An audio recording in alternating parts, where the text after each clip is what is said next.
Welcome back to the AutoWise channel. Today we're at the Songjiang factory, one of AutoWise's enterprise and projects. In this factory, we retrofit autonomous urban road sweepers, and that's what we're going to see today. So let's go check it out.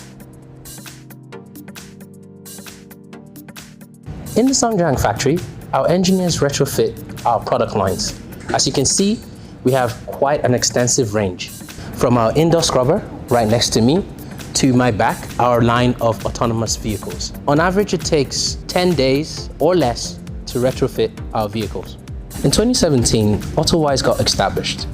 And during that year, AutoWise produced its first product, which was the AutoWise V1, which is right next to me. The V1 is the first line of autonomous road sweepers that AutoWise got into in its project line. And as you can see from the vehicle, it has in total 4 lidars, a radar, a camera, and an onboard computing system. These all help the vehicle to determine its position within a map. The second vehicle in AutoWise's product line was the AutoWise V1S, which was a build-on of the last vehicle that we just saw. Now, this vehicle came across because AutoWise wanted to experience a different kind of concept of perception technology. They wanted to create a whole 360-degree viewing angle of the vehicle. So to expand this, they added 2 additional cameras. Over here, there's a camera on the side, which allowed any engineer at the time who was on the operating system or manned run platform to view different angles around the sweeper from the side. Also, the second addition to the vehicle was the camera at the back, which gave the vehicle a complete 360-degree viewing angle, ensuring that there is no blind spot. So today we're going to be looking at the very latest product on the AutoWise product line. It is called the AutoWise V2. As you can see over there, that is the vehicle, completely all in white and blue. The design was actually featured based on AutoWise's color scheme.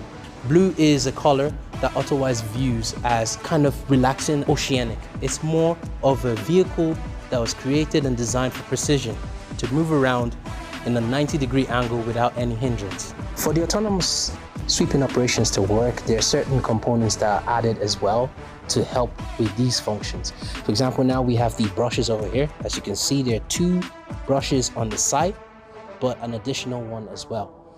Now, the additional 3rd brush acts more as an addition for functions such as curbside cleaning while the vehicle is actually moving as well. So it helps the vehicle cover a larger range in terms of sweeping.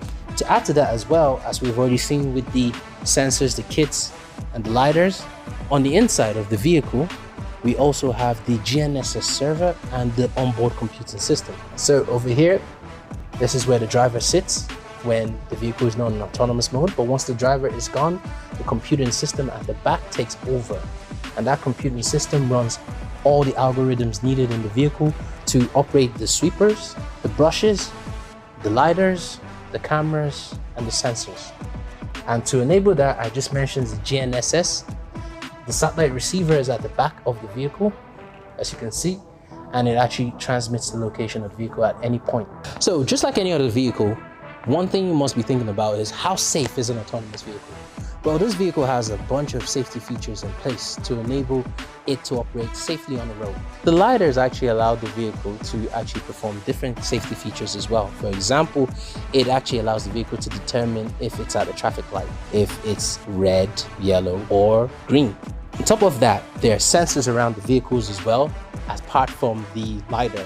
There's the millimeter radar, which actually allows the vehicle to determine how close it is to an object.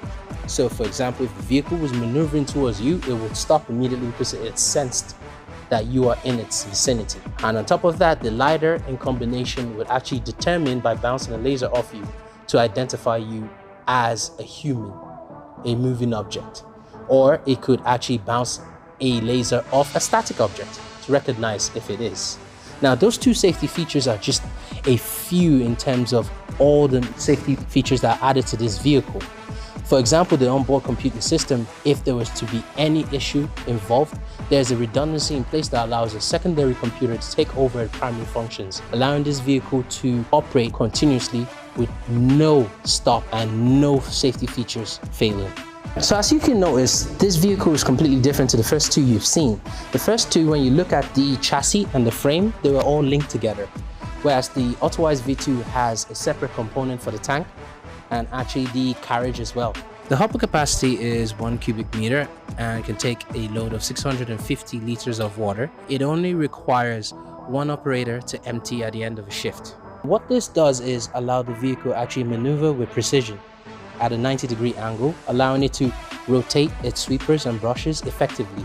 This gives it a larger covering range, especially if you are located in Europe, where the roads are tight and there are sharp corners and bends and actually curbs as well. So the vehicle is actually designed to perform with precision over a long duration of time. So to support the whole vehicle, the vehicle is completely electric. All vehicles in the Autowise line are electric EV vehicles. A large battery, which supports the whole functions of this vehicle, has been designed to last for a duration of 5 to 10 years. And the battery is set at its maximum capacity. It ensures that operations perform at peak performance levels.